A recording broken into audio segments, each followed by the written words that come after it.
Shalom saudara-saudari, sebelum kita memulai devotion pada hari ini, mari kita berdoa.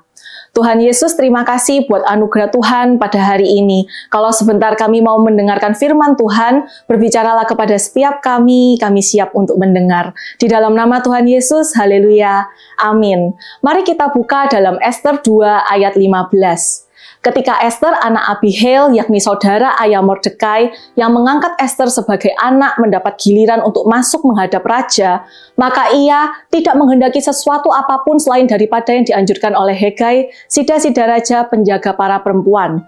Maka Ester dapat menimbulkan kasih sayang pada semua orang yang melihat dia.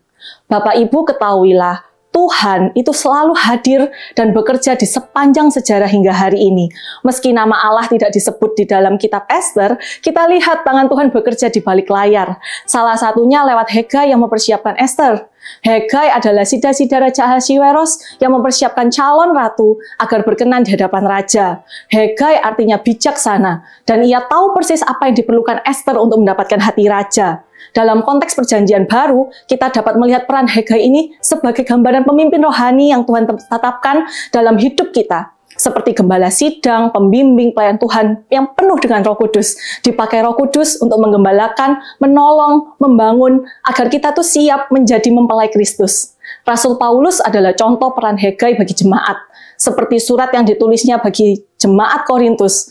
Karena aku telah mempertunangkan kamu kepada satu laki-laki untuk membawa kamu sebagai perawan suci kepada Kristus. Sama seperti Ester, mempercayai arahan Hegai sepenuhnya. Kita pun dipanggil Tuhan untuk dengan rendah hati menerima bimbingan dari pemimpin rohani yang Tuhan percayakan dalam hidup kita. Supaya semakin hari kita semakin berkenan di hadapan Tuhan, jadi mempelai yang siap menyambut Kristus. Saudara-saudari, Yesus Kristus adalah sang mempelai pria yang telah menyerahkan dirinya untuk menebus dan menyucikan kita, jemaat yang adalah calon mempelainya. Maka menjadi mempelai Kristus bukan sekedar identitas rohani, tetapi sebuah proses pembentukan yang terus-menerus, dengan Kristus sebagai pusat hidup kita.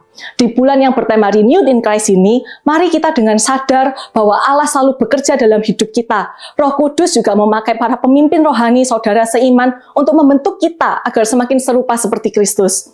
Oleh sebab itu, mari kita dapat dengan hati yang terbuka mau dibentuk Allah, agar nantinya kita semua siap menjadi mempelai Kristus. Amin.